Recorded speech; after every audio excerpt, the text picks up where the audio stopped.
is a service unit method, second one is a plinth area method, third one is a floor area method, fourth one is a carpet area method, fifth one is a percentage method, sixth one is a cubical content method, seventh one is a typical bay method, eighth one is a approximate quantity method, and ninth one is a cost comparison method. So one by one we discuss about the all the methods. So we start from the first method is a service unit method. The entire structure is divided into number of service unit, and the rate of service unit is decided from the information of similar construction area. So like in a service unit method, like we take an example about one of the school or college. So here service unit is a classroom, laboratories, and teachers room. So these are the different service unit, and all the units are rate is calculated individually. And then the approximate cost of the construction is a number of service unit in a structure multiplied by cost of service unit in a similar existing structure. So here like in a school, number of service unit like classroom is like 20 classroom, and a cost of service unit similarly existing structure is like 50,000. So 20 multiplied by 50,000, so it's a total approximate cost of the structure. So here some of the point is also deciding service unit from the similar construction from the following should be noted. So here 4 point keep in mind during the deciding the service unit method. So first is a change in a cost of land, second one is a change in a price level of different material, third one is a change in a rate of labor, and fourth one is a change in a specification of construction. So these are the 4 point keep in mind during the using this method, service unit area method. Now next is a plinth area method. Second method is a plinth area method. So plinth area is equal to area of building at a plinth or a floor level measure outer to outer wall. And while calculating the plinth area, no deduction are made for a staircase, lift, garbage, electric meter cabin, and ducts for a sanitary. So while working out a plinth area, projection at a plinth level are excluded. Now in a plinth area included the area of all the rooms, kitchen, water closet, bathroom, veranda, corridor, etc. In this method, cost of 1 meter square area is calculated from the cost of similar construction in the nearby area, and estimated cost of the plinth area method is equal to plinth area multiplied by rate of 1 meter square area. So here one of the example we take one of the example like 2 BHK bungalow or 3 BHK bungalow. So here total plinth area like 400 meter square, and rate of 1 meter square area is like 10,000 rupees. So 400 multiplied by 10,000 rupees. So it's we get an answer is a estimated cost of the uh, particular 3 BHK bungalow by using the plinth area method. So here also we take one of the example like a building plinth area is a 200 meter square, and the plinth area rate in this area is a 3,500 per meter square area. So estimated cost is a 200 multiplied by 3,500. So here 7 lakh rupees we got answer is a 7 lakh rupees is a total construction cost of estimated cost of by using the plinth area method. Now next is a floor area method. So floor area is equal to plinth area minus area of the wall. So here area of the wall is excluded from the plinth area.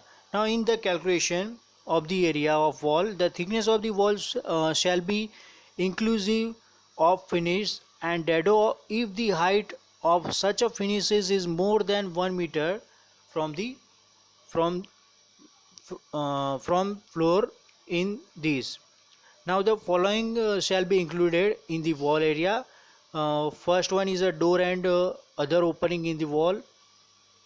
Second one is a built cupboard, almari, etc. appearing within a height of 2.2 meter from the floor.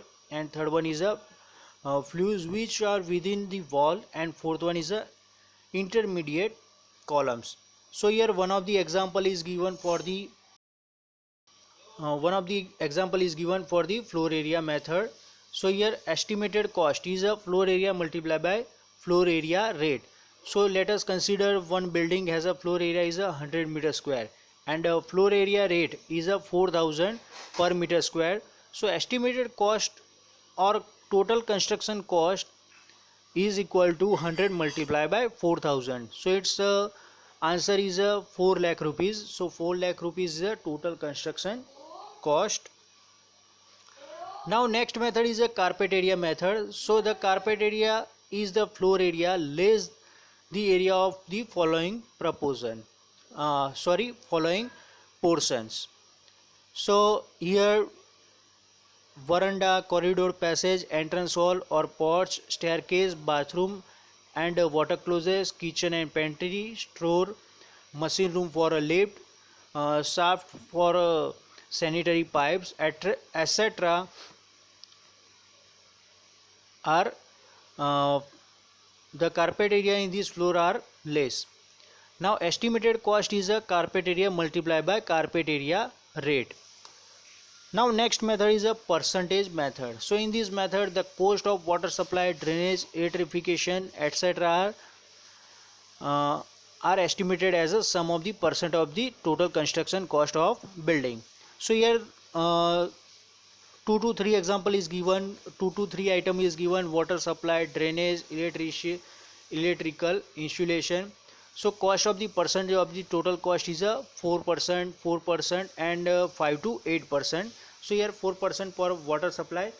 So how to calculate the water supply 4%? So here total construction cost is like 1 lakh rupees. So total construction cost 1 lakh rupees and water supply percentage is 4%. So water supply cost is 1 lakh rupees multiplied by 4%. So we got an answer. So it's a percentage method. Next is a cubical content method. So in this method the cost per meter cube is used as a base for finding out the approximate cost of proposed building. Now in a cubical content of the building is a plinth area multiplied by height of the building. While calculating the height of the building, the depth below the plinth is not considered, and if the roof is sloping the average height is taken, and normally the distance between the floor level and a slab top level is taken as a height. Now in a cubical content method approximate cost of the proposed building is a total cubical content of the building multiplied by cube rate. In this method height is taken into consider, therefore it is more accurate, and this method is suitable for a approximate estimate of a multi-story building. Like in a multi-story building we calculate the multi-story building like flat or apartment schemes. Now next is a typical bay method. So this method is useful in case of the building which have a several similar bay. A bay is a space from center to center of a two successive column. A typical interior bay is selected and its total cost is worked out. Then approximate cost of proposed building is equal to number of bay multiplied by cost of one bay. So what is bay? Bay is a space from center to center of two successive column. It's called a bay. Now next is a approximate quantity method. So in this method various quantity are worked out with the help of many shortcuts, and for instance the wall foundation are measured in a linear measurement in running meter. The approximate quantity of such item, excavation, foundation, PCC, brick masonry up to the plinth, DPC are computed per running length, and with the help of rate of this item a fairly accurate price per running meter is obtained. And and these price when multiplied by the total running measurement give the approximate cost of the building up to plinth level. Similarly, the superstructure is measured in a running meter and a suitable price per running meter is built up included brickwork, inside outside plaster and paint work or a paint work and a woodwork etc. For this method, the plan of the superstructure is compulsory available or compulsory required. Next is the cost comparison method. So this method is suitable for the estimate of prototype structure. Like an example, like when a prototype staff quarters or railway station etc. are required to estimate a approximate, then the estimate for such a prototype work are prepared by comparing the previous cost within the present market rate, normally by increase the past cost on a percentage basis. Such an estimate can be prepared quickly even during the meeting, but an expert's knowledge, it is necessary to estimate the present cost of construction as compared to the previous record cost. Now next is the